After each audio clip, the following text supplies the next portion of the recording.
start on this computer. All right. Okay, so this is a review from a month ago or whenever we did the introduction to games. I'm not going to go through all of it again. I'm going to skip around in here. So if you remember, the first thing we did was do an exercise where we looked at what do you do if you're going to defend yourself against a large lion or tiger that attacks you or could attack you. What would be your best decision? And everybody had different ones, which of course is only reasonable. And I personally decided I was just going to forget about the helicopter ride, wait until I could find somebody like the guy who had done a lot of defending and killing these large cats and go out with him. It would be well worth it to be safe. Anyway, then we moved on to a short history of decision making. And the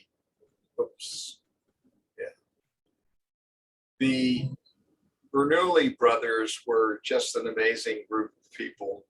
And considering that it was the 1600s to 1750s or something like that, where all of this work was going on, it's really fairly amazing. But they came up with several things that were useful for understanding game theory. These are the Bernoulli brothers, and Nicholas the First was the one who was the originator of the St. Petersburg paradox, and Nicholas II taught Leonard Euler, and Daniel Euler, he worked on Bernoulli's principle and a bit on fluid flow, but he also was important for game theory for coming up with the idea of expected utility for resolving the St. Petersburg paradox. Anybody remember what the St. Petersburg paradox is?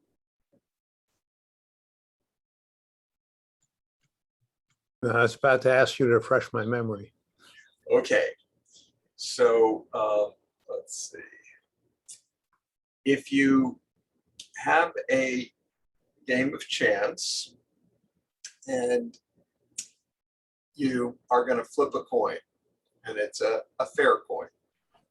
So if you get a heads, you get to double your bet. So you start with $2, and if you get a heads, you go up to 4 as a possible result, and then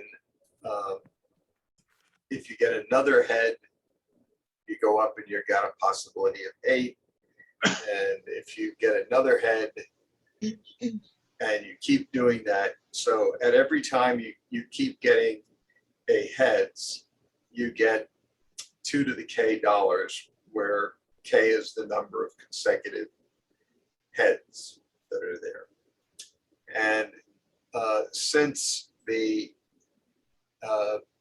so the expected value of the first one is $1. The expected value of the second one is $0.25, but $4 is the outcome, so it's also $1. The third level is got a probability of 1/8, but $8, so it's got an expected value of 1. And obviously, this could go on indefinitely because every one of the flips is independent. It's not all that. So the expected value of every level is $1. So the sum of them is infinite. That's the paradox. How do you would never, you know, if you were going to have this as the expected value, how would you ever, you know, would anybody ever want to pay you anything? And what Bernoulli said was, although the standard calculation shows that the value of the player's expectation is infinitely great, it has to be admitted that any fairly reasonable man would sell his chance, if he already had it, for 20 ducats. And a ducat was a gold coin of about 3.5 grams of fine gold.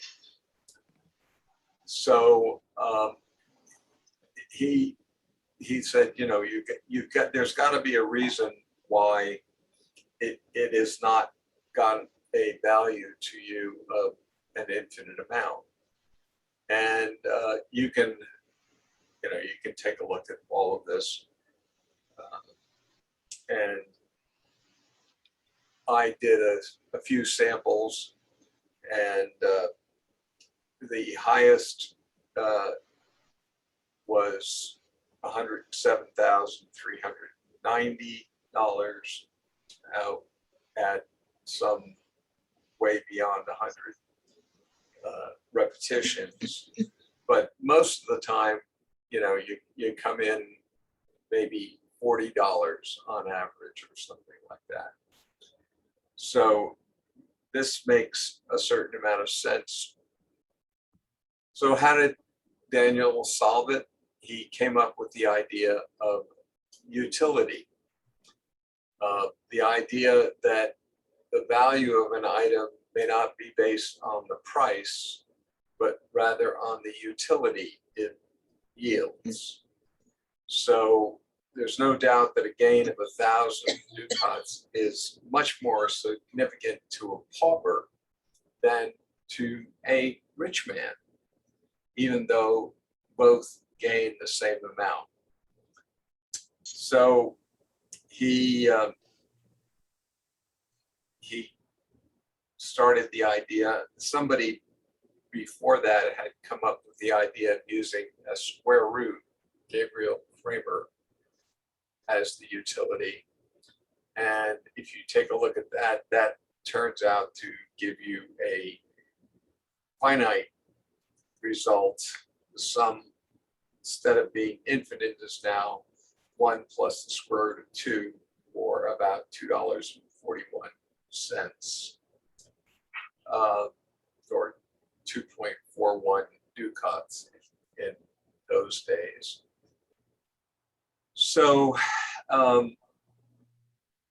that's one way to do it, but was immediately, somebody said, you know, that's not useful because we can simply go back on the St. Petersburg paradox and we square everything. And then you're going to be right back to where you were before. So instead of, 2, 4, 8, you have 4, 16, 64, etc.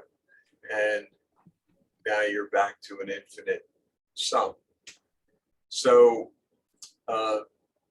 Daniel, you decided that a logarithmic utility was a good one.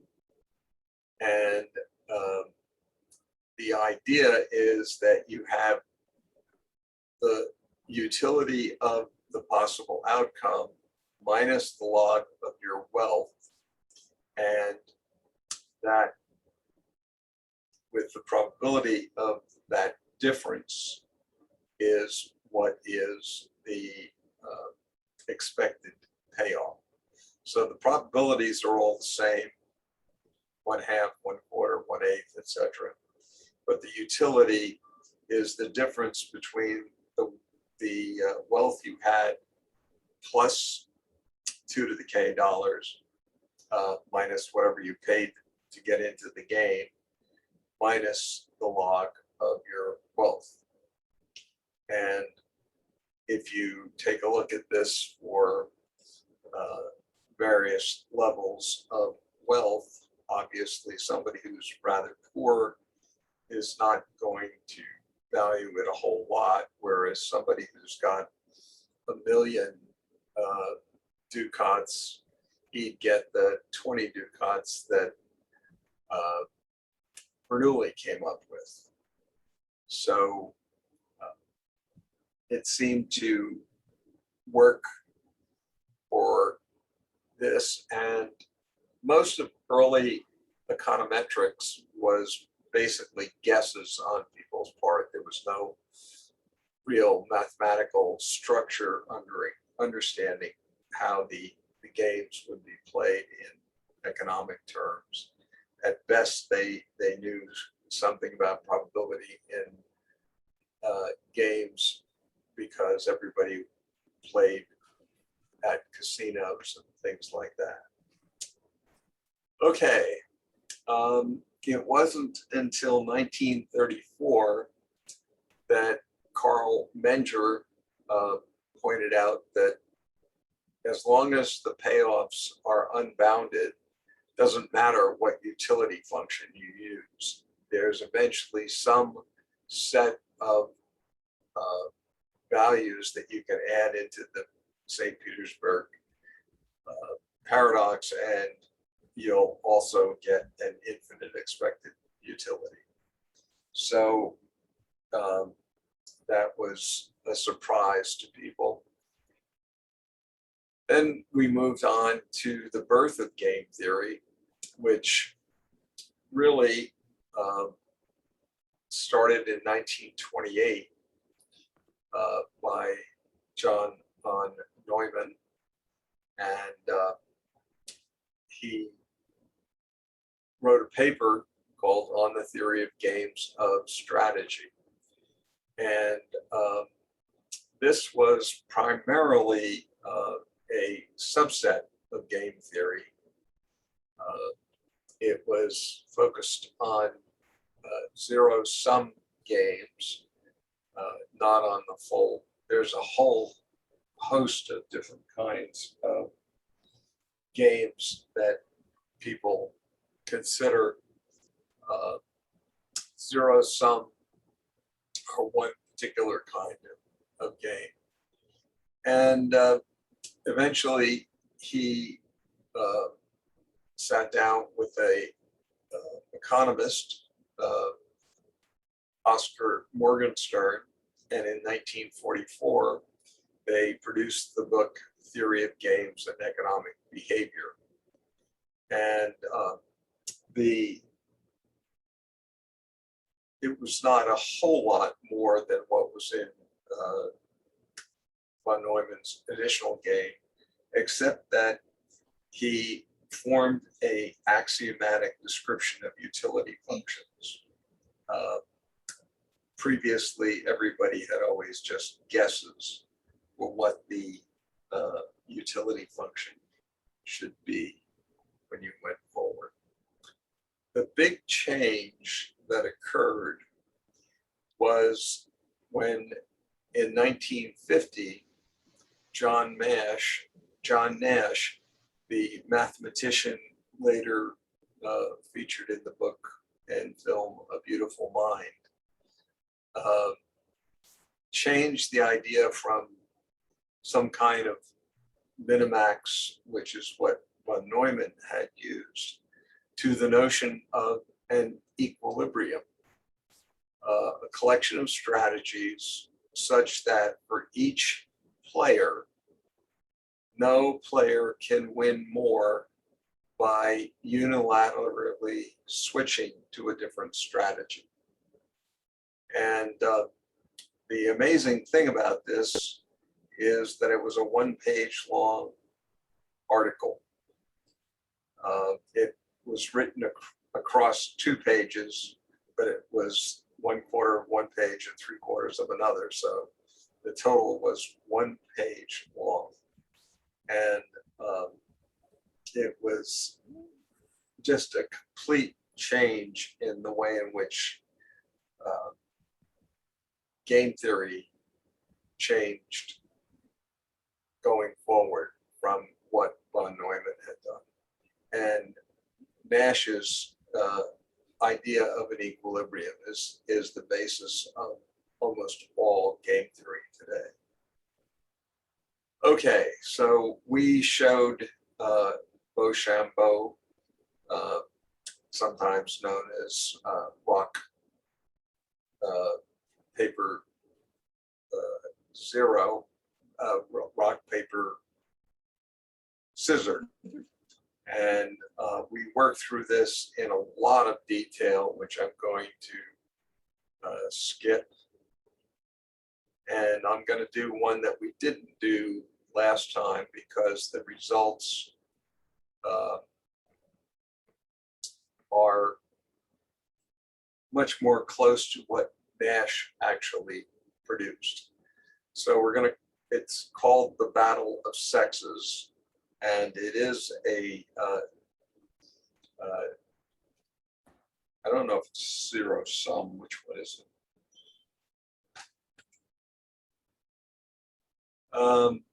Okay, so this is a coordination game. It's imperfect information, 2 players, non-sequential, non-zero sum. Okay, so it's not zero sum. Anyway, these are some of the several types of games that people talk about. And so what is the game that we're talking about? There's an old married couple, Andy and Bill, planned to meet for a date, but can't now remember whether they agreed to go to the opera or go to a jazz trio. Now, this is obviously before the days of mobile phones. So you got to think of this as being the 1950s. And the husband, Bill, prefers jazz trios, and the husband, Andy, prefers opera. Because they're both in love, they would be better off attending the same event. So if they can't contact one another before they have to get there, what is the best strategy that they should take? And it happens that each of them knew von Neumann's utility theory. So we will discuss them in terms of utilities, and we'll initially talk about 2 types of strategies: pure strategies and mixed strategies. So, by the way, is everything I'm saying, if you have any questions, please stop me. Otherwise, this should all be a review, at least until we get to this material. Although we did the same kind of thing in rock, paper, scissors. Okay, so Andy prefers going to the opera, and if it's opera, he gets 3. Bill gets 1. If he goes to the jazz trio, he gets 0 and Bill gets 0. If Bill goes to the if Andy goes to the opera and Bill goes to the jazz trio, then he's going to get 0 and Andy's going to get 0. And the reverse is also true. Andy goes to the jazz and Bill goes to the opera. They are 0-0. And if they both go to the jazz 0, Andy gets a 1 and Bill gets a 3. So those are their utility values. So they often go to the opera and they often go to the local jazz joint. So they want to use game theory to figure out what's the strategy that each husband should use in a similar situation. So there's two types of strategies, pure strategies and mixed strategies. What's a pure strategy? Well, Andy could decide, I'm always going to go to the opera. This is an example of a pure strategy.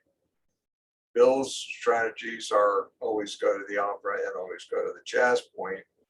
And if he was going to do a pure strategy, he'd probably always choose go to the jazz joints, and that's what he loves, as opposed to Andy loving the opera.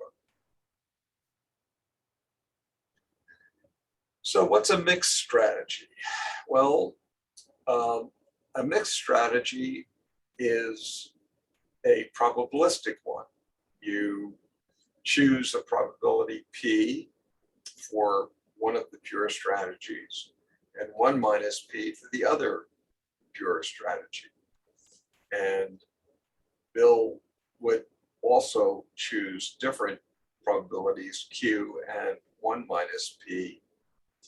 And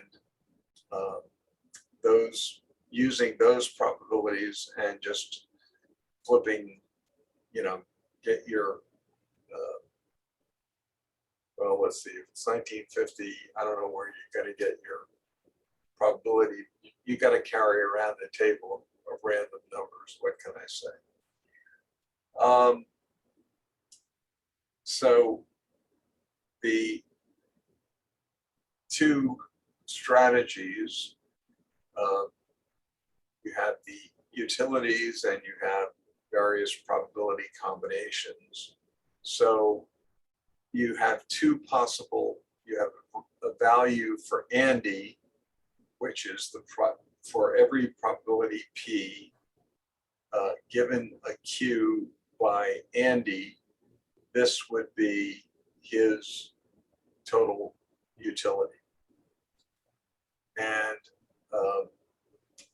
in mathematics, the function argmax tells you where the local maximum is located.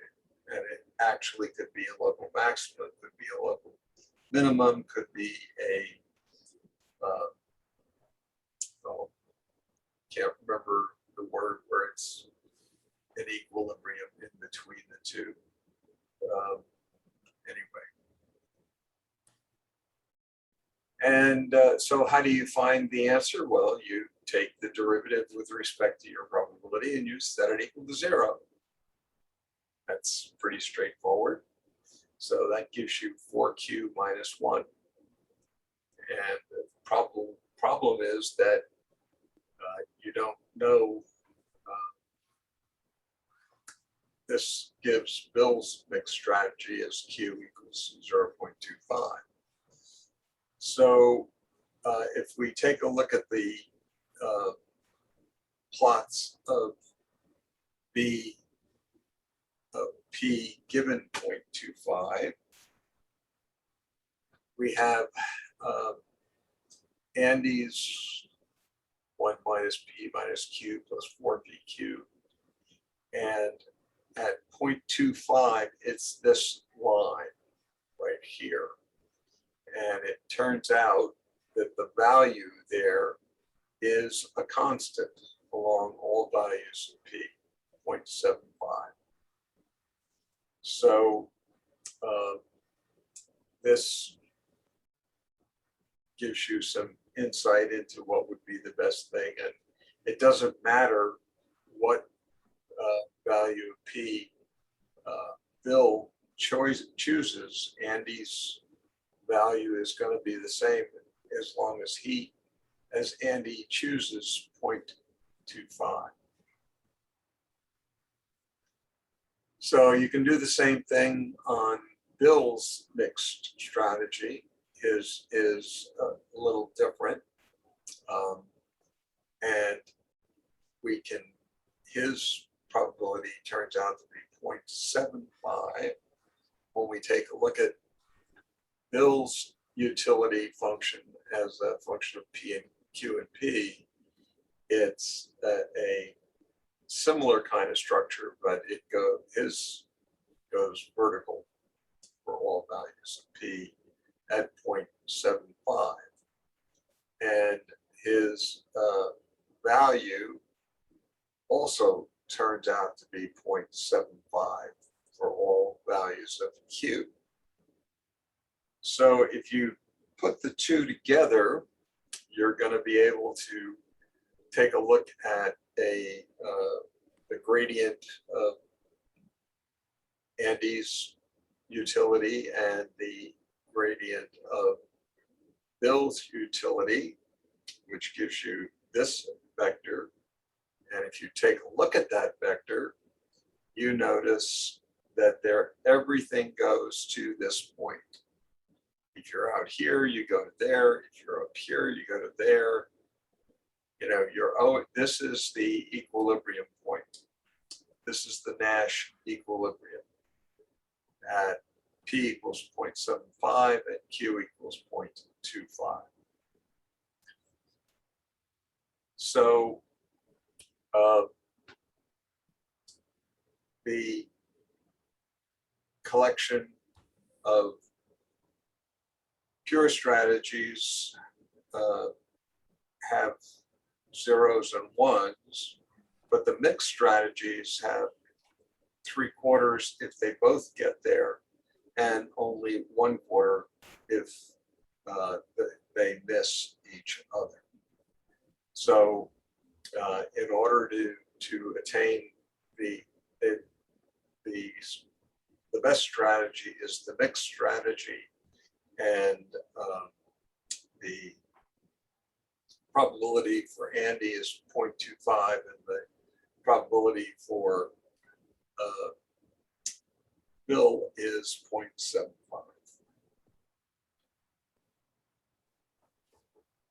Okay, so that was. Bob, I'll just interject. If anybody finds themselves at the Exploratorium, they have this experiment laid out as an exhibit. And what it is called squirt sip.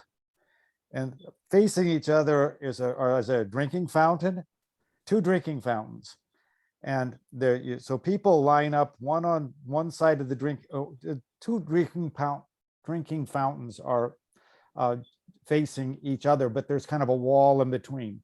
But you not only have a drinking fountain, but also in the bowl of the drinking fountain is a little teeny nozzle. So one person gets on one side, one person gets on the other side, and you have a choice of either generating for the opponent a squirt, which means they get squirted in their forehead with a little squirt of water, or a sip where they get to drink. And so the kids love this because they'll line up and they get to decide whether to do a squirt or a sip for the person they're opposed with. My guess is that most kids use pure strategies. Yeah, well, but they do. But if you don't pick, I gotta remember how this is done. I've watched the kids do it, and I've done it myself with them. But if you put squirt, but your opponent puts squirt, I think you both get squirted. I got to go through what the actual, but it's an attempt to express this. So and obviously it's done for entertainment purposes, but it is. Yeah, no, that's great. I wasn't there. I mean, I've been to the Exploratorium several times, but I never saw that particular. Yeah, it's up near the front, and I think we went back just a couple of weeks ago, And I think even with COVID, they're now back open, and I think that one is still in place. But it's just exactly this this decision. So if anybody ever gets themselves there, they can go and experience this firsthand. Right. All right. Anyway, so that's the background for game theory in general. Now, the basis in game theory is always, at least two opponents, if not more, and they all have their own values or utilities for various outcomes. And part of the results are to understand how to maximize your best chances, and the Nash equilibrium turns out to be almost always the proper solution. If your values are fixed and several other things like that, it gets more complicated when you're in econometrics and the game changes as a function of time and other things like that. So but you can get to an equilibrium point always. So even though Nash only started with fixed values, and like we did here in Andy and Bill, if you have more complicated systems, you can still find an equilibrium point. So that's pretty much a review of the game theory from last time. Any questions? Yeah, I'm just curious what a mixed strategy would imply in real life. So 3/4, 1/4 is a mixed strategy. So for Bill, he goes to the jazz trio 3/4 of the time, and he goes to the opera 1/4 of the time. Yeah, that's what I thought. And for Andy, it's the reverse. Uh-huh.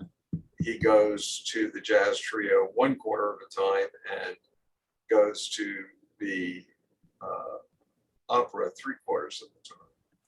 So we're looking at, of course, a statistical result. Right.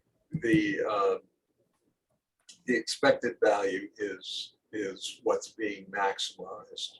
Mhm. So this is under the assumption that you, just like with rock, paper, scissors, you can play that over and over again. Yeah.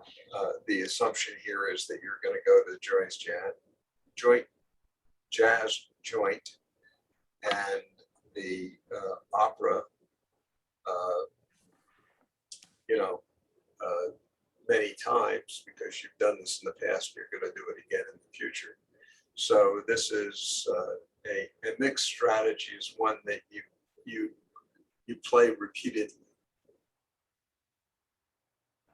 but they're all independent under the assumptions so far. I mean, you can confuse this and add things that are have correlated results, and there's a whole host of material that expands. This is the simplest ideas of game theory that are going on.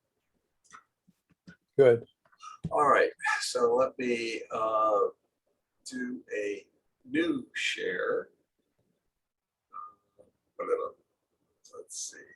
First of all, actually, I don't necessarily want to do that. Let me just go to preview. Now I'm at preview. Okay. That's not. Okay. So now we're going to go to today's lectures, and I'm going to go to full screen, and hopefully now you see two, a gentle introduction to decision analysis. Everybody see this? Yes. Yeah, Okay, good. All right, so this is the stuff that I am going to cover. I don't think I'm going to be able to cover all of this. And in 15 minutes, I'll stop for a break. Unless you want to do it now and do an hour and 10 minutes, whichever you would prefer. So do you want to stop now, take a break, and then come back? Or do you want to wait for 15 minutes and take a break? I vote wait. You want to wait? Well, Okay. ask people to raise their hand. well, that's a good stopping point. Oh, okay, so Yeah. you got one on each side. Yeah, Bob, I can Okay. hardly hear you. You are just really, Yeah, really. no, I was way far from my mic. I'll go to 3/4 and 1/4 on that. Okay, so Okay, well, this I'm gonna start then. All right. So let's see. We covered this material last week. This is in memory of Danny Pearl, who ISIS beheaded him. And eventually we're going to get to causality, and his father, Judea Pearl, a colleague of mine, is basically developed the idea of Bayesian networks and causality, and we'll eventually get there as well. I learned decision analysis literally at the knee of Ronald Howard at Stanford.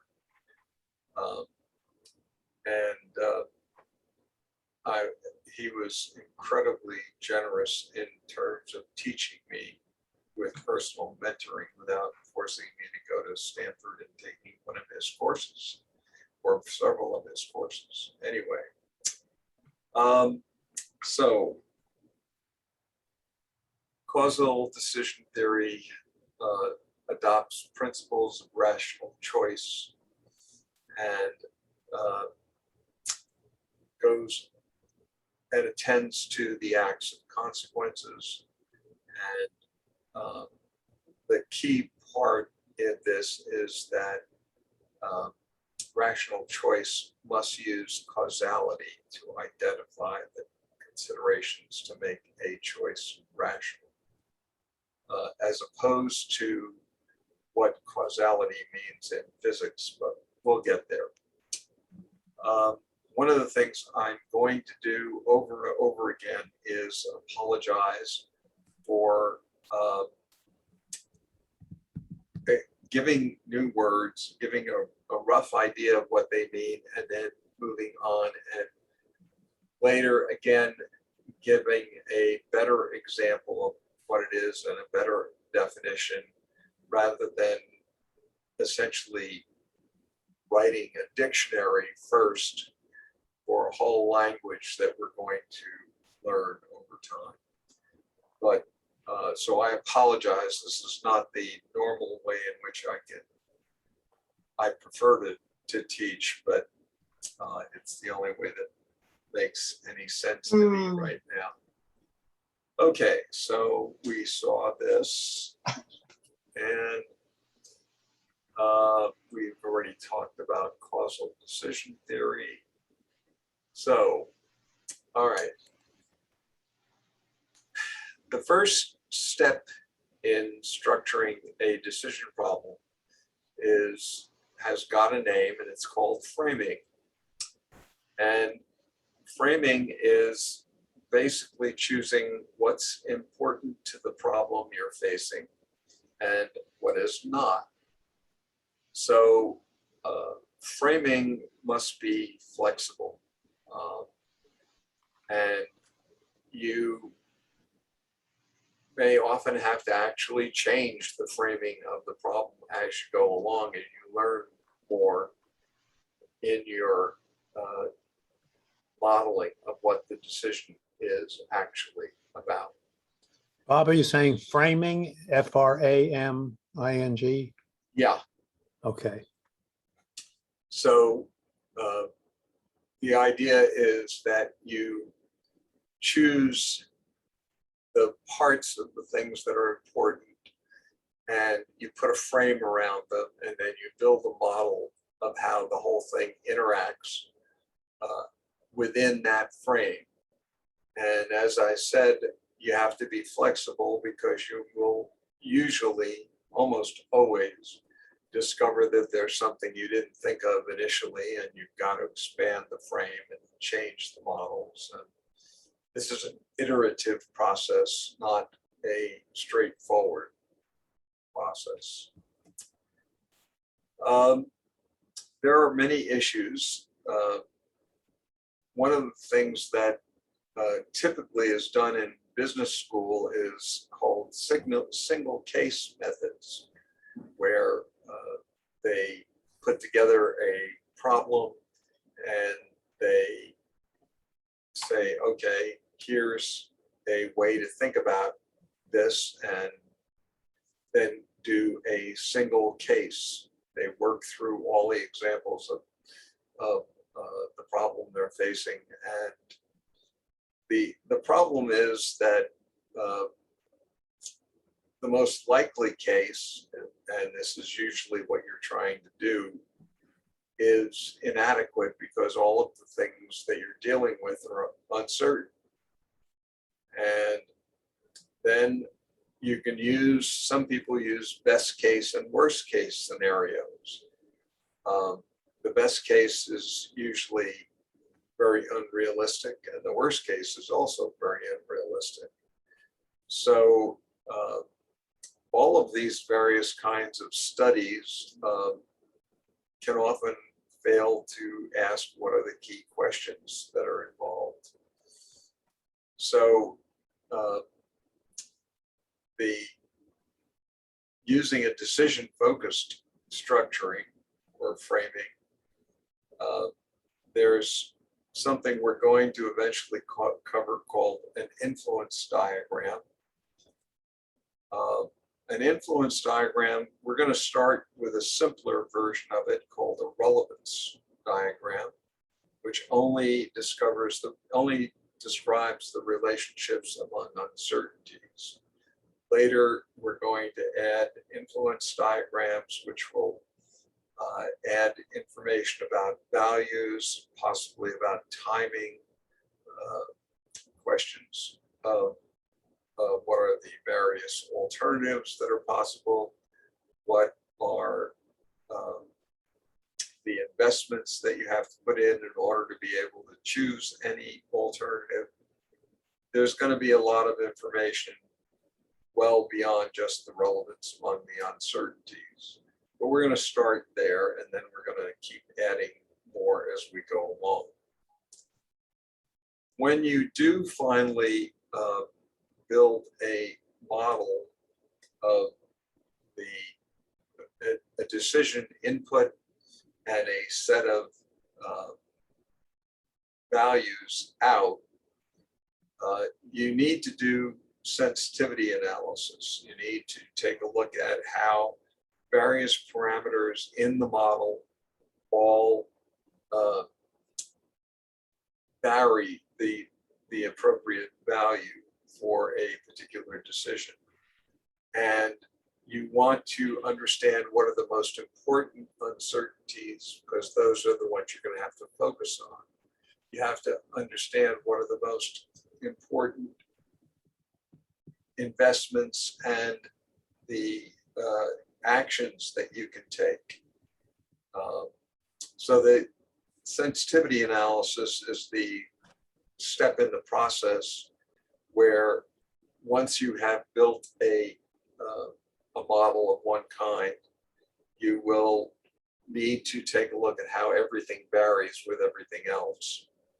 and understand which parts move a lot and which ones don't. And ultimately, usually in decision analysis, a decision tree is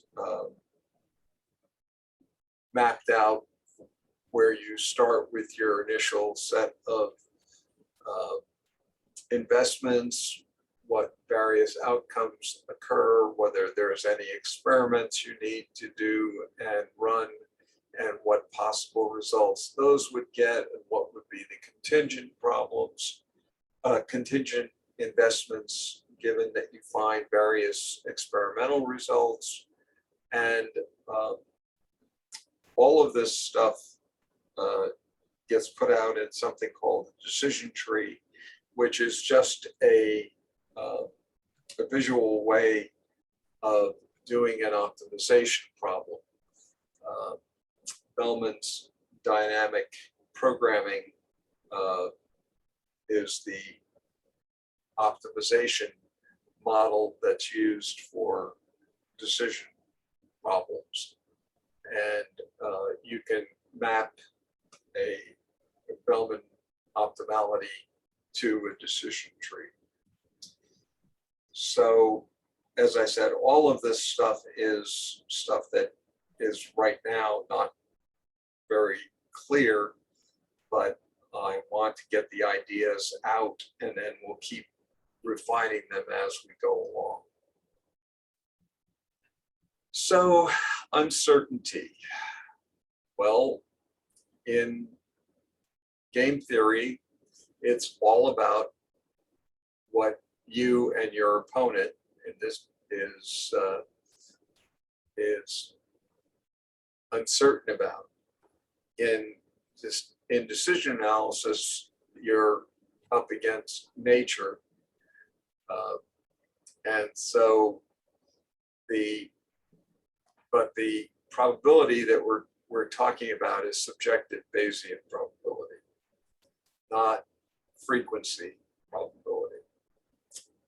And relevance diagrams are tools for helping to understand the relationships between the conditionality of various pieces of uncertainty. There are a ton of biases that have been determined by psychologists. Our ability to understand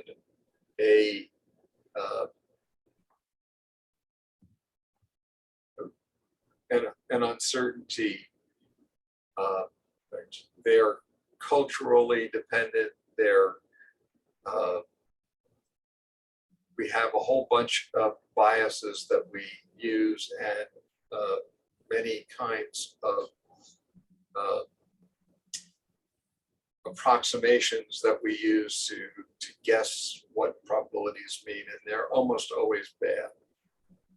So just a few examples here. False priors. So there is, for many people,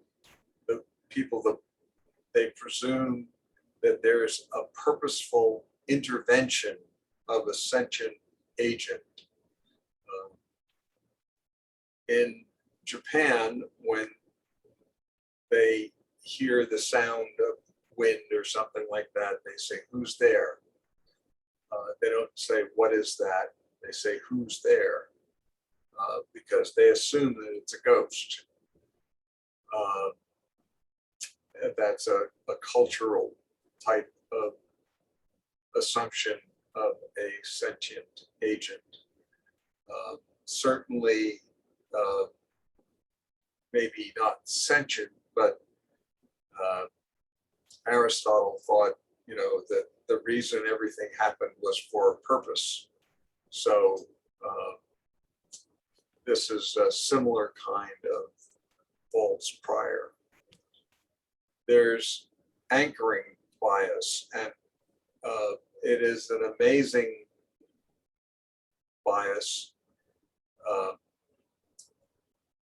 you set a probability based on some previous number that happened to be part of the discussion, having nothing to do with the quantity you're trying to understand. And this has been shown many times by providing the same information, but you know, taking a look at a watch and saying, oh, it's after 2 p.m. And then the number that you get in your probability assumption is close to some function of 2. It's an amazing psychological thing that's going on. Availability bias. The things that are easiest for you to remember are the things you think have high probability. That has nothing to do with what the probability of the outcome is.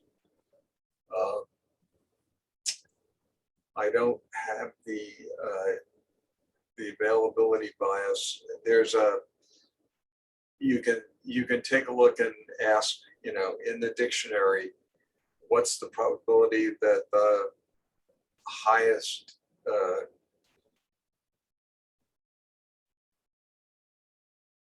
word starts with letter R versus the number of letters that have R as the second letter.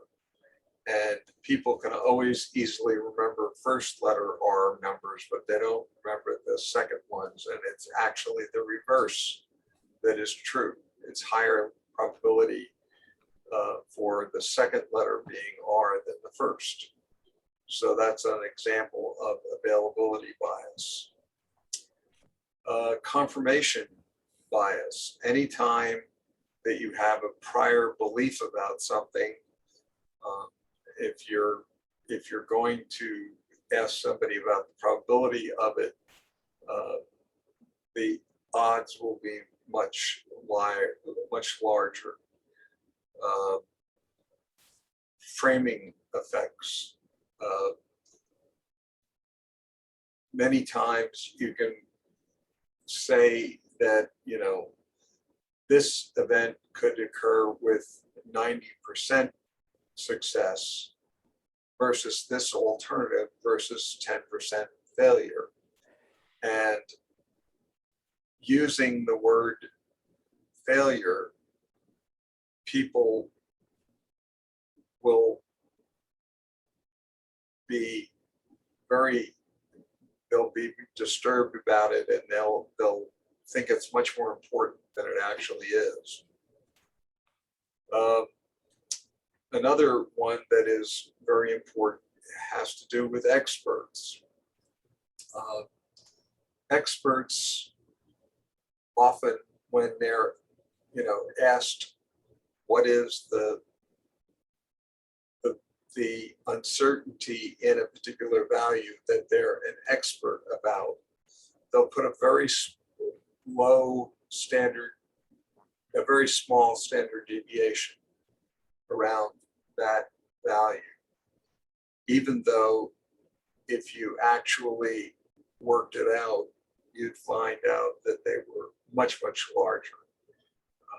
Because they feel they're experts, they have to believe that the number they're giving is pretty certain, not very uncertain.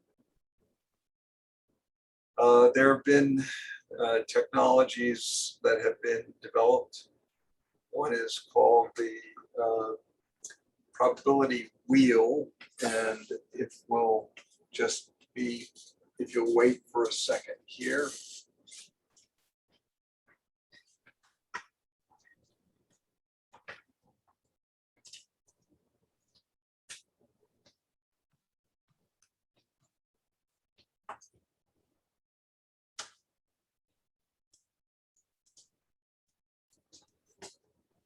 I should have had this out already, but I forgot about it. Let's see. How do I pause the share? Okay, I guess I gotta stop the share. So this is a probability wheel, and you can actually change the amount of blue versus orange, etc. And you can ask people an indifference question. If you believe that it's less than a certain amount, and this is more or less than the orange, and you keep switching around with it, going high and low until you get to an indifference point, and that that usually works much better than than just asking questions of people. Although there are, I've only in the years that I've worked with decision analysis, only a handful, maybe less than 5, where people could simply say, oh yeah, all right, less than that, 0.7, and then you work through this, turns out to be 0.7, and you do it, and after you've done that 5 times, you put this away and you just listen to them. They're good, but most people are terrible at it. So anyway, okay, let's go back to the share.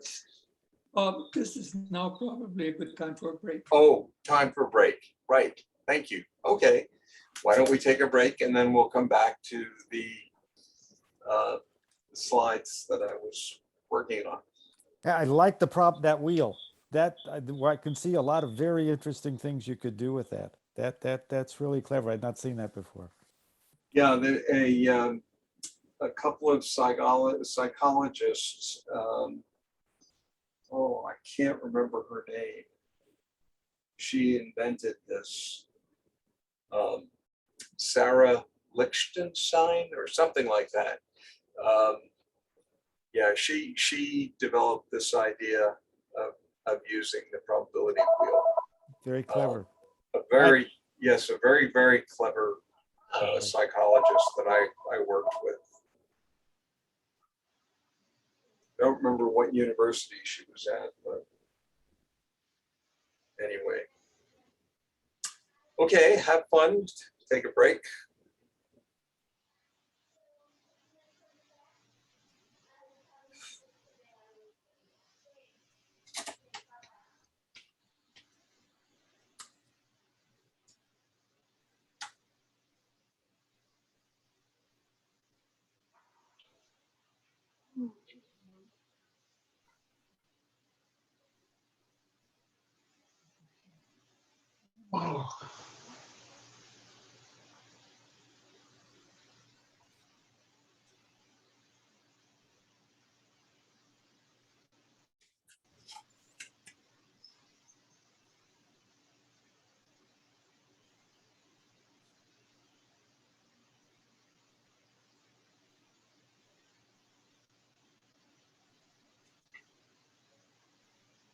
Start recording, and we're going to Bob, I have a quick question if I could.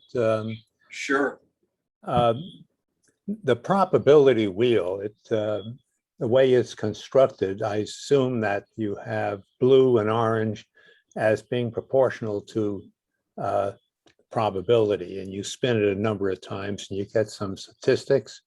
Or am Well, I? no, the way it works is generally you're looking for the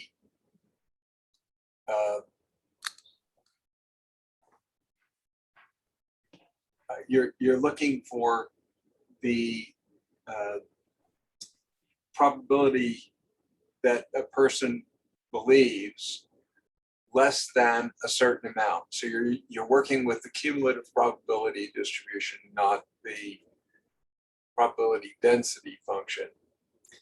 Okay. And so all of the probabilities that you're going to ask are going to be between 0 and 1. And the thing you want to do is you'll start with a small value. Is the, so you have, say, some particular value less than 0.25 that you're looking for, or you're trying to find out what they think it's less than or equal to. So you start with something very small, 0.05, and they say, no, it's larger. So you go all the way up to 0.95, and they say, no, it's smaller. And then you keep going around until you get to a point in which they say it's roughly equivalent in terms of orange versus blue. So orange was always less than the value, and blue is always more. And then on the upside, on the underside, which I didn't show you, you have a number from 0 to 1, and you just read the number off the thing at that point. Okay, I misunderstood. Yeah, no, it's a way of working with a person until they're indifferent between the probability of the value being less than the amount of orange shown versus it being more, being equivalent to the amount of blue shown. And you have to keep going up, above and below, and work your way down. If you work your way monotonically up or monotonically down, there's always a bias that shows up in the way people do it. So you have to jump around, and sometimes you'll move a lot, sometimes you'll move just a little. You have And to. can you show a couple adjustments on that wheel? I didn't understand whether it was 2 pie cuts changing size or what. Okay, let me not do the share. How do I stop the share? You're not sharing. Yeah, You're not sharing now. Well, it is on my screen, unfortunately. we're seeing you. We're just seeing you. Okay. So all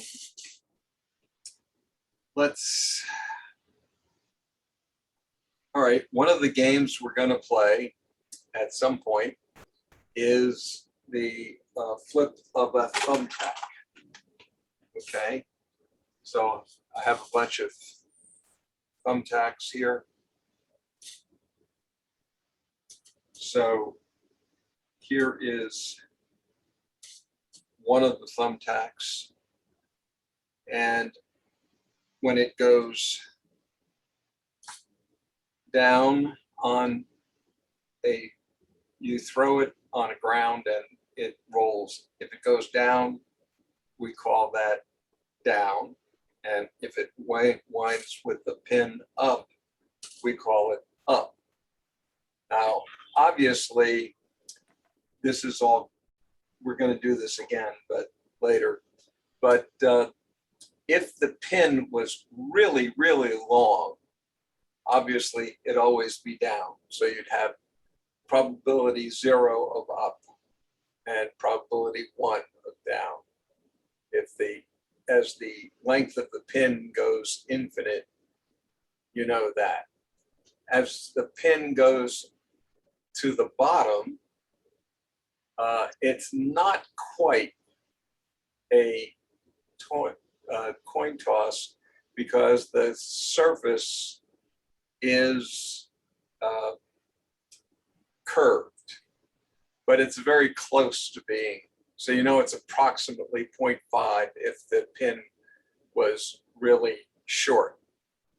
And this pin is about 3/8 of an inch, and the diameter of the pin is about 1/2 inch. So Steve or Lukuski, I don't care, somebody,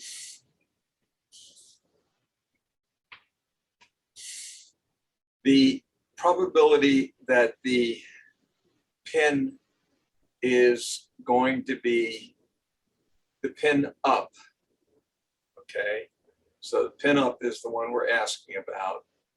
And the question is, do you think that the, where am I? Over here. Okay. So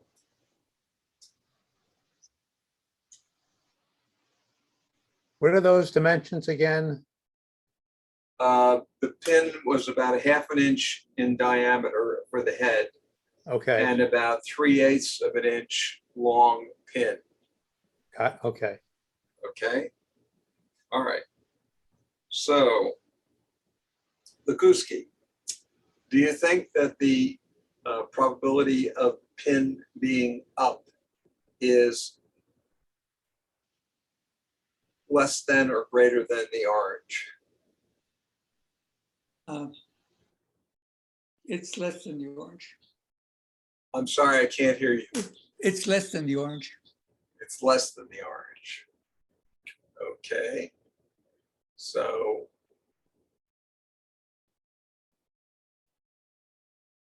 oh man, this is sticky. I haven't used this for years, and it obviously has gotten old and sticky. I apologize.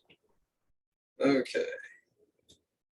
So now, is it more likely, to be less than or greater than the orange? It's greater than the orange. Greater than the orange. Okay. So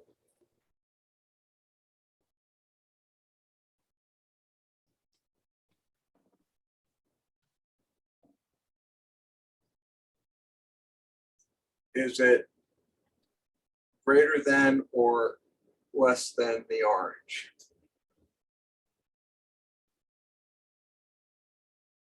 Your screen is doing a weird thing. Angle that a little bit. Yeah, there you go. I actually lost it. Oh, speak, Bob. Sorry? So that okay, good. Pointing up is greater than the orange. Greater than the orange. Okay.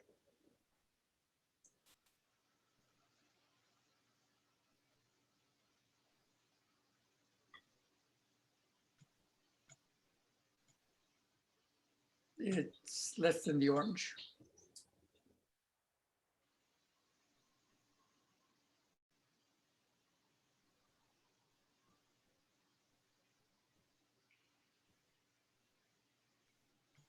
Greater than the orange.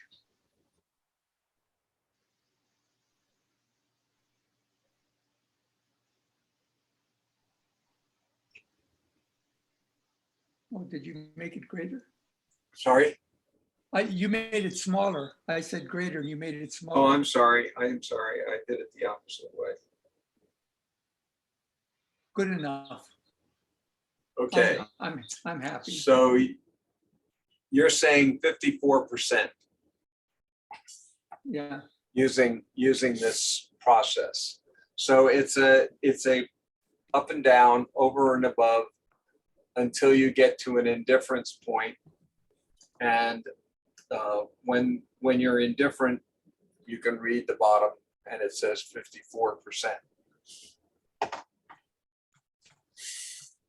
Okay, so did that make sense? Did everybody follow what was going on? Yeah. I did. Good. but we want to know what the answer is before you go on. Okay, so we're gonna go and share. No, what was the answer to the question? Sorry? What was the answer, the true answer, just out of curiosity? He's got to throw a lot of those pins up and down now. No, he's done that. Yeah, I know. I personally have thrown 3,200, I think, pins, and I know the answer from actually there was a group of students at Stanford who threw another 7,000.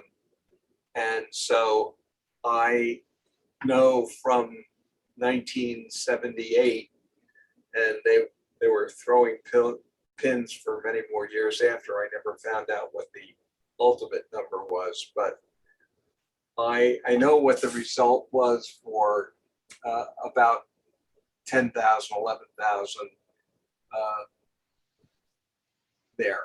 So I will get to that, but yeah, for the moment, You're going I'll to tell keep it you, a secret? pardon? You're going to keep it a secret for the moment? Well, it's pretty close actually to the result that Lukuski came up with. It's only the third digit that's, I mean, it's the second digit is off by a little bit from the 10 or 11,000. So your guess was very good. I'll just say that to start with. Okay. So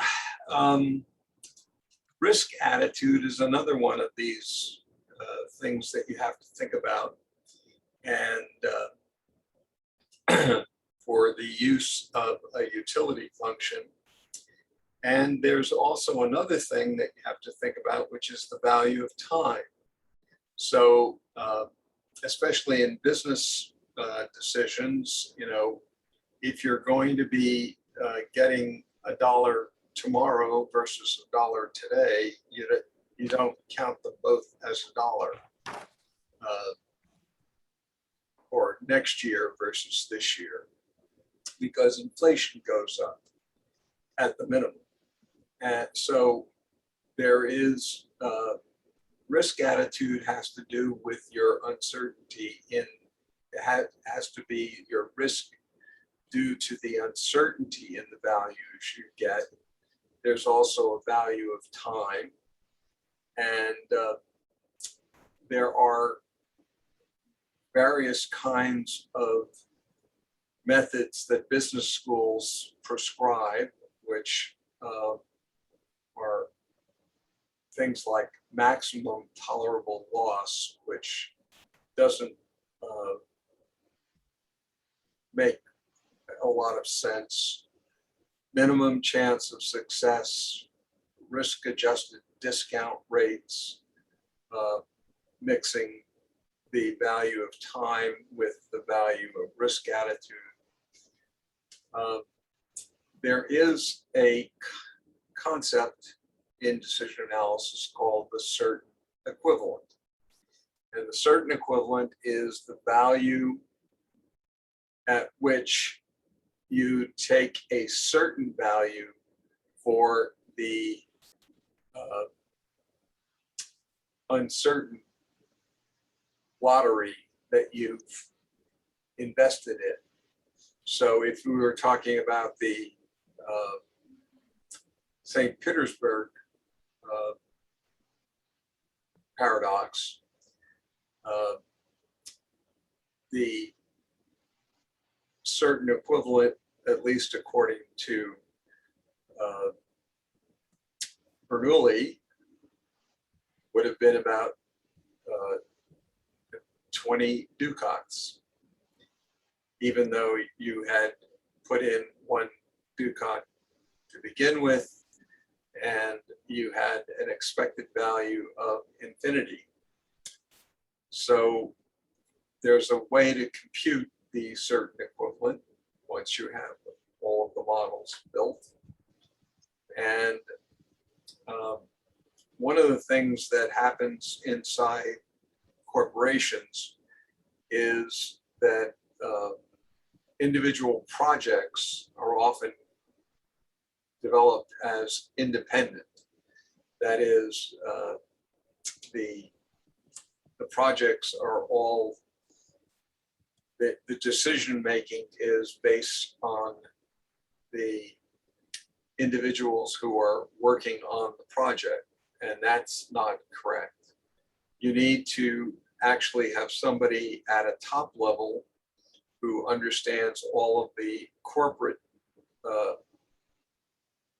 risk, attitude, value of time, and all the projects that are going on within a corporation have to be dealt with as a portfolio of projects, not as individual ones.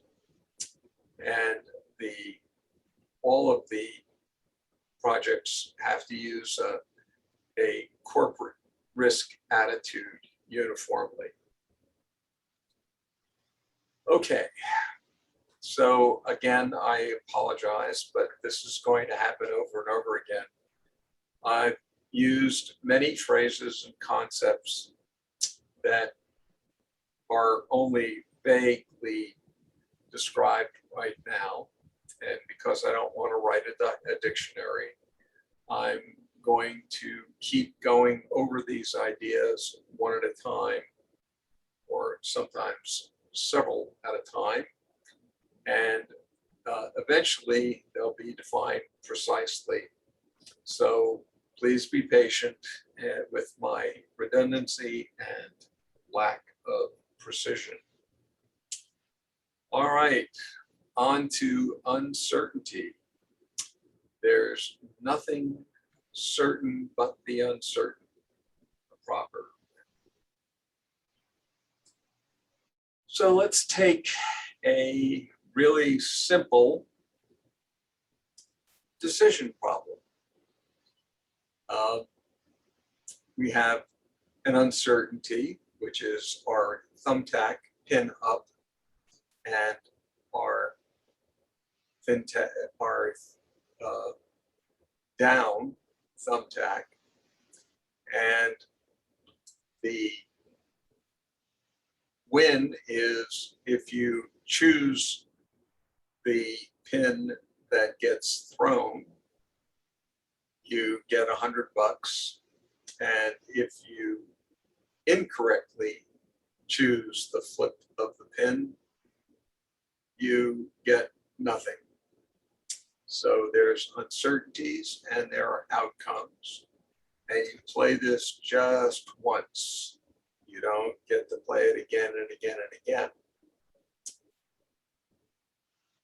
Is that an understood decision problem? Anybody not follow what the decision problem is? The decision problem, just to let you know, is how much would you be willing to pay for this game?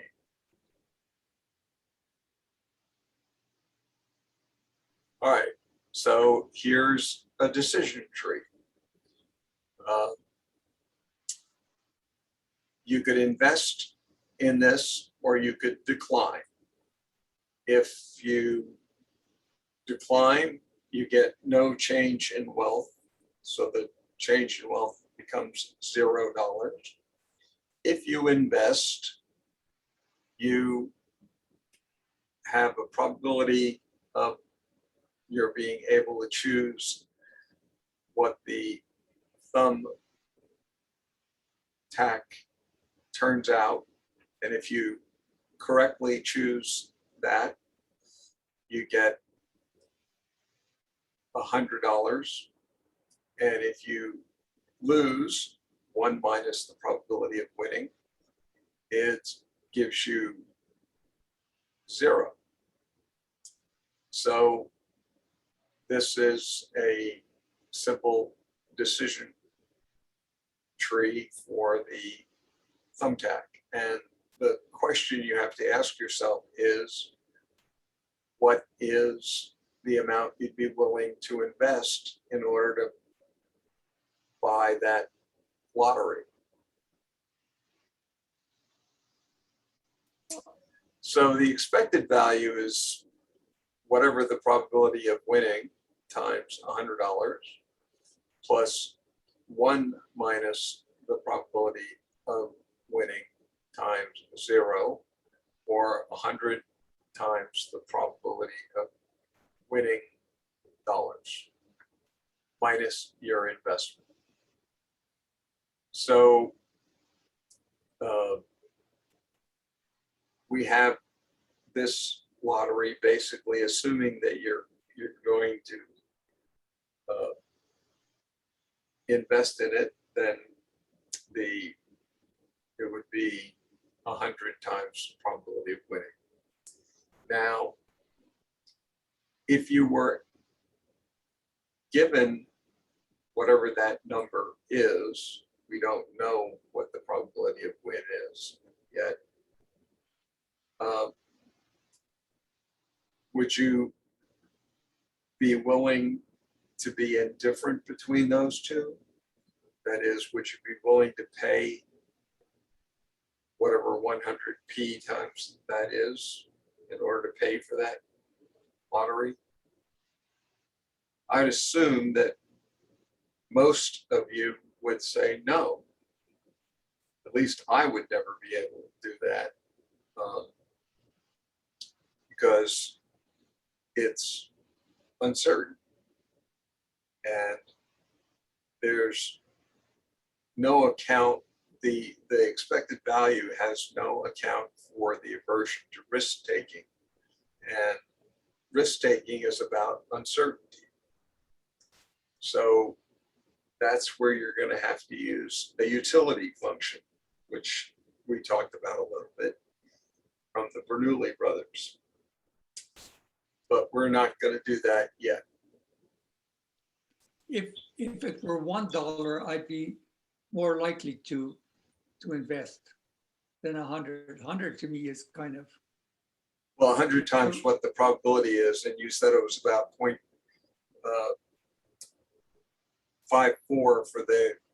for pin up, and therefore assuming that you would choose pin up, we'd be talking about $54 as the expected win, because that was the higher probability. So I assume you'd always choose the higher probability as your probability of win. Did that all make sense? So yeah, you'd be willing to pay $1, but not $54. no, Sure. well, the question is, if I win, I get Yep. $100. That's what you And told if you me. lose, you get whatever you lost, whatever you put in. Which Yeah. would be the $54 because that's the expected Well, value. only if you're indifference here. I would never Right. be indifferent. No, but that was the original question you asked. If you were Yeah, totally, right. if you were totally indifferent, and if it was, win $1 or lose $1, or, win $1 or lose 54 cents just for the fun of seeing it, you would be probably indifferent. But by the time it got to be $100, your indifference went away. Yep. No, risk aversion is important, and we will talk about that in quite a bit in later lectures. So why is the lottery on the right risky? Well, most people don't have much experience with flipping thumbtacks, and the probability of win in the case of where you don't know what the actual probability is, if you haven't, thrown it 10,000 times, to get a fairly narrow understanding of what the probability of win is, you're going to have a lot of uncertainty, and therefore the description of the probability is going to widen things out. You're going to be much more risk chances than if you had a single value for the probability. So as a sample, I provided 20 thumbtack flips, and there were 9 ups versus 11 down in this particular sample of 20 thumbtack flips. So this would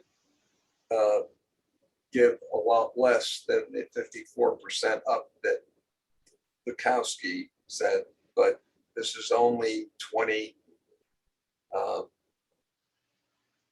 flips, and that's not very many. And we're going to show about why that is the case. Okay, so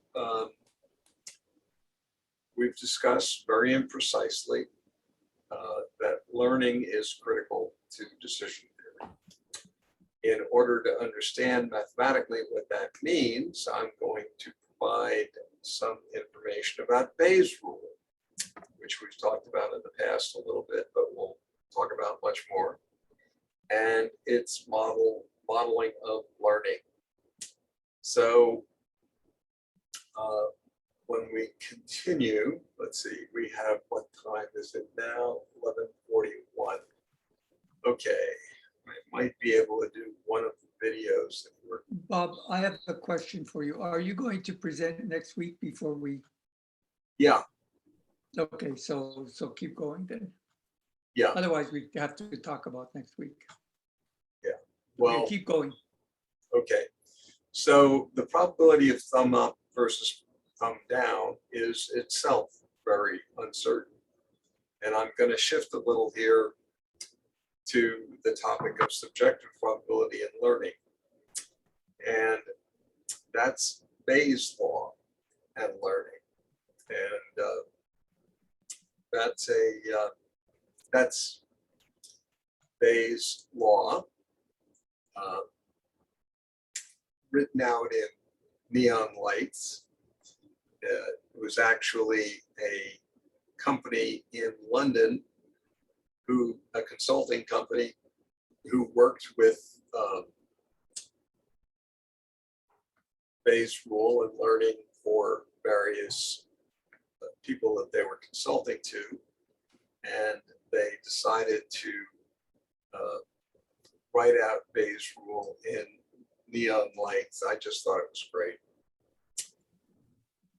Okay, so in probability theory and statistics, Bayes' theorem, alternately known as Bayes' law, Bayes' rule, and often just Bayes, is named after the Reverend Thomas Bayes, shown here on the right picture. And he formulated Bayes' theorem. It wasn't published until after he died, but he had done the work before that, written it down, and some of his colleagues after he died decided that this was important, and they published it. So one of the many applications of Bayes' theorem is what is called Bayes inference.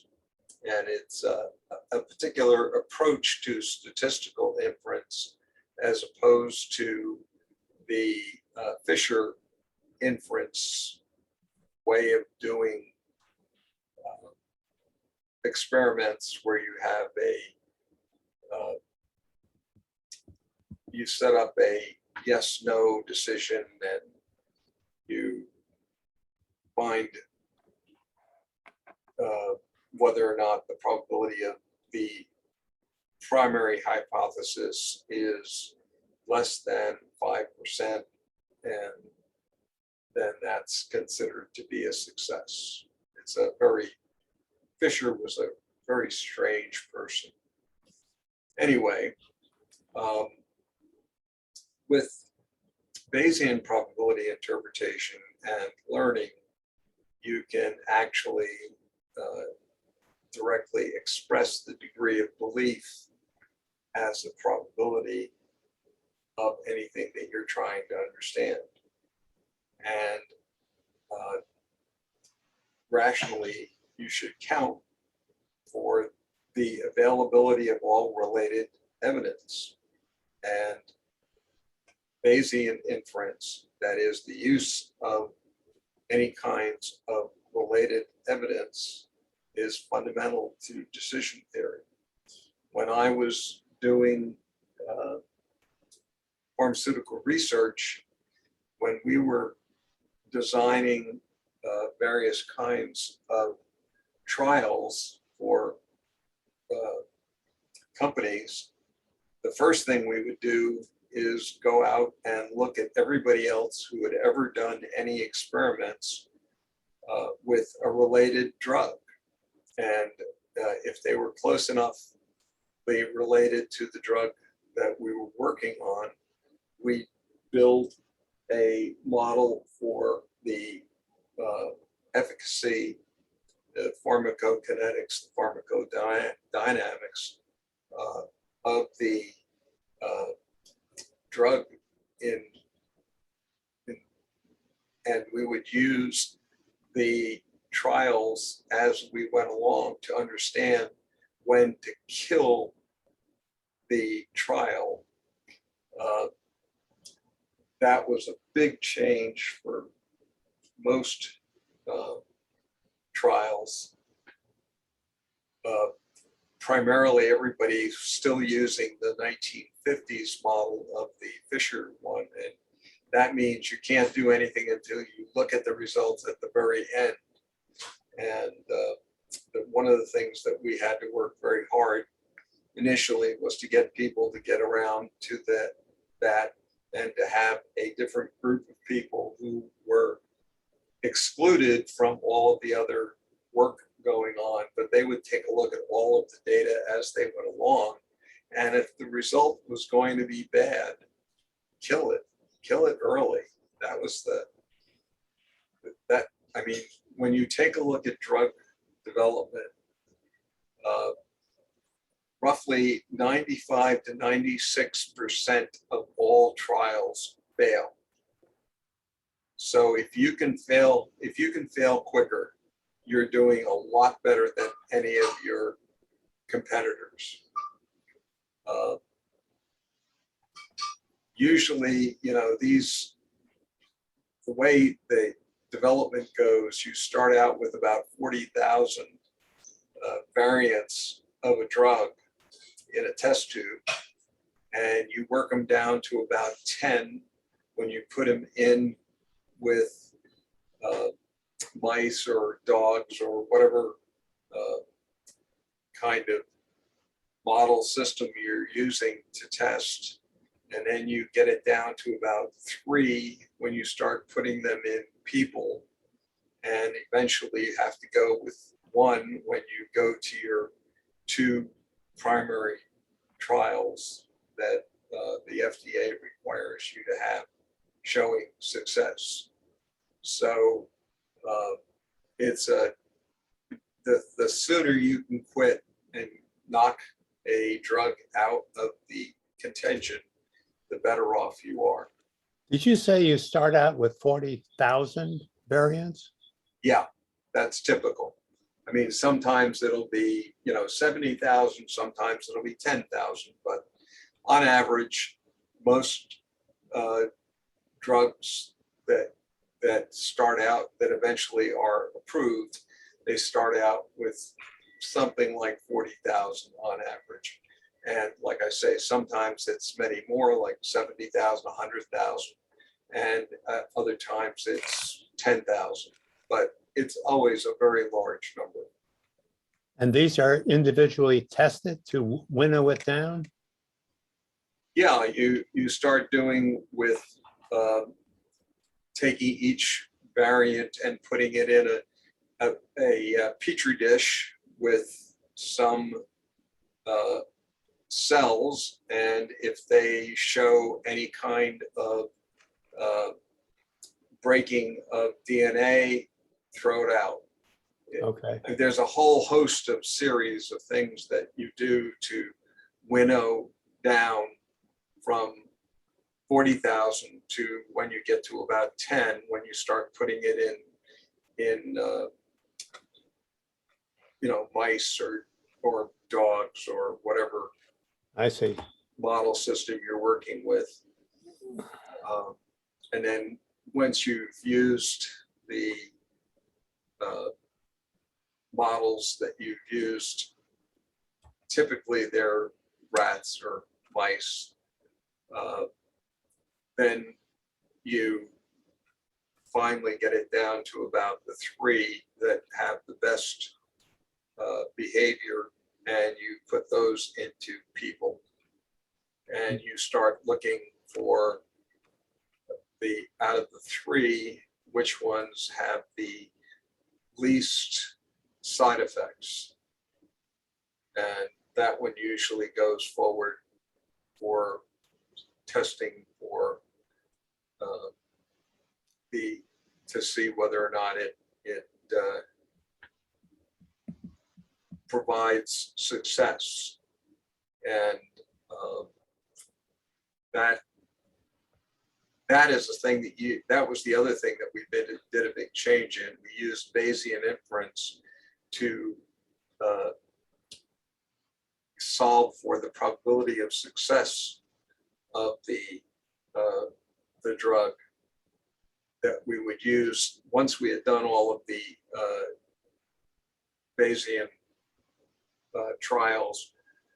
We would then, of course, have to use the usual one that the FDA required, which had to be Fisher in terms of the success. But we, as I said, we would have another group of people who would be continuing to work on the Bayesian inference, and if it was going to be a failure, we'd kill it sooner than getting all the way to the end and taking a look at the results, which is what the FDA said you had to do. So we only did that when the success was going to be positive.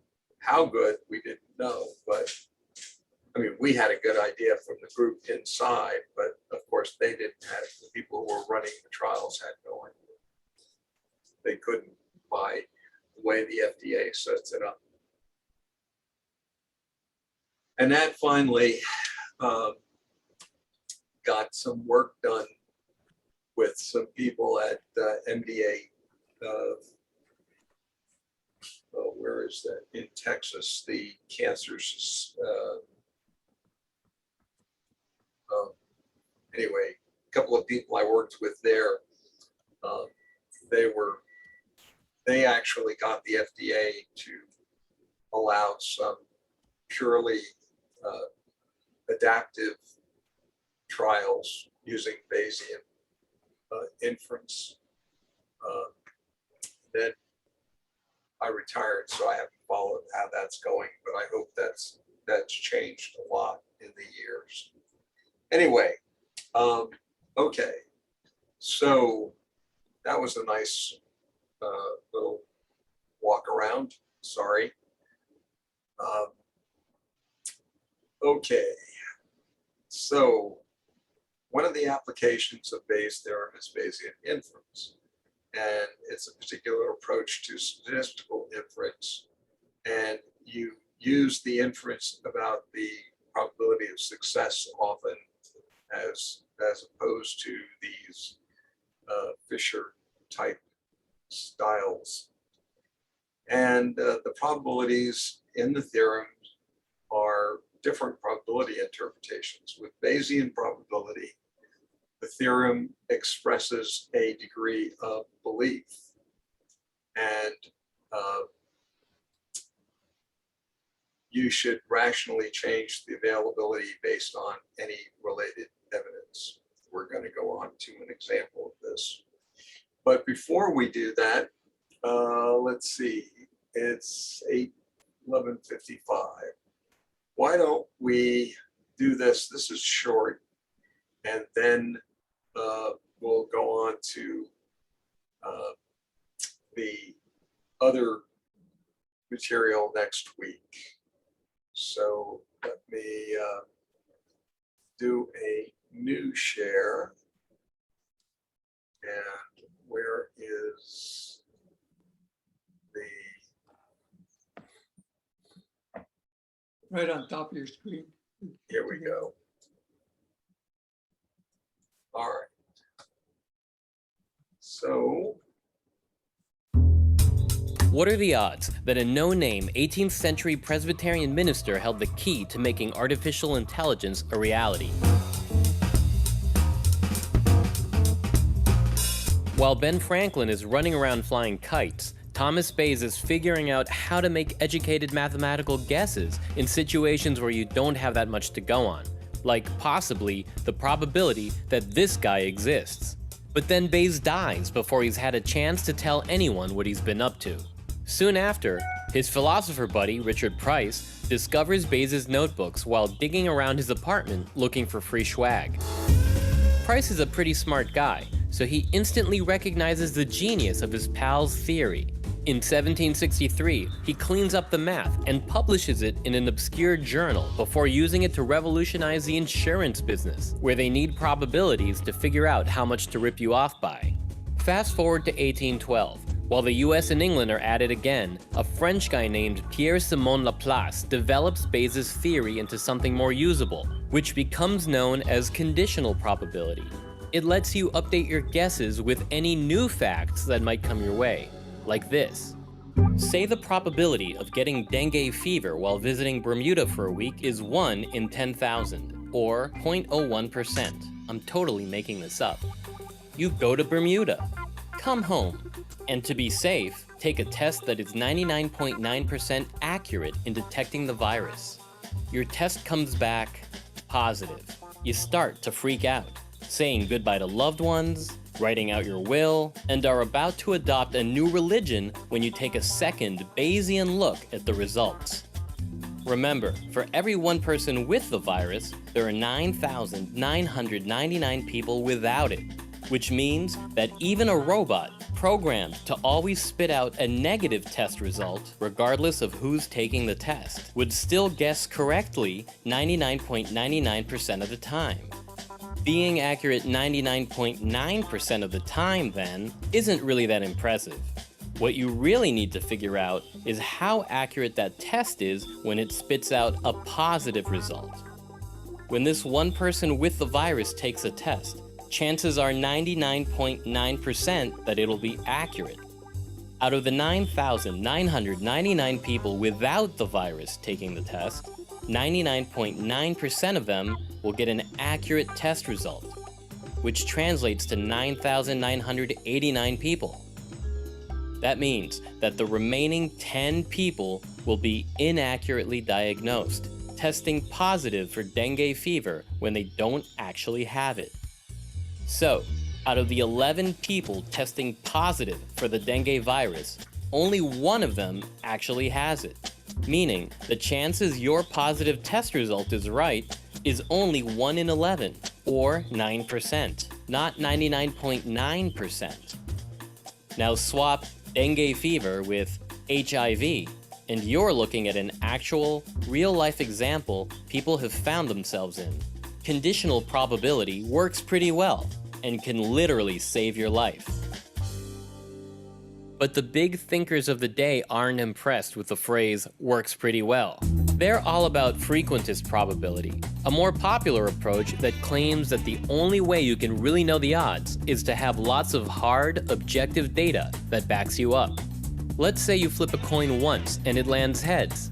Based on that, you might assume it's always going to land heads, but that'd be pretty stupid. We all know that the more times you flip a coin, the closer it's going to get to landing heads just half the time.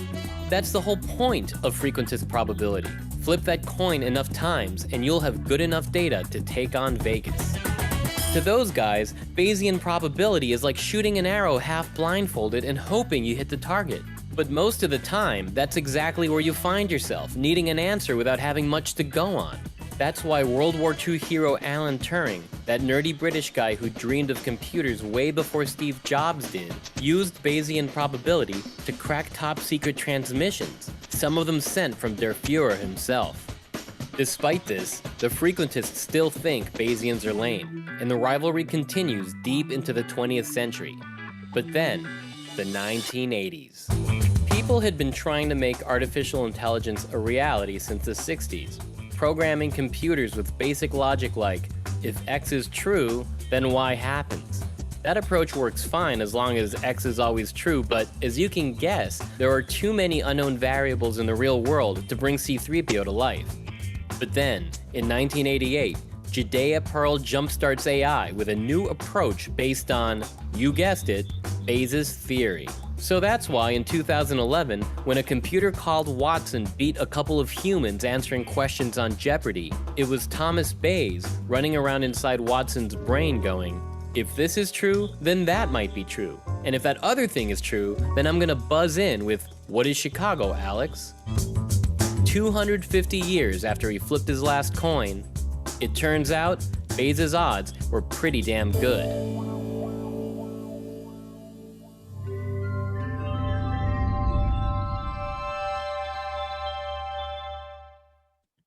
The goal is for you to come away from this video Whoops. understanding one of the most All right, that's the next lecture.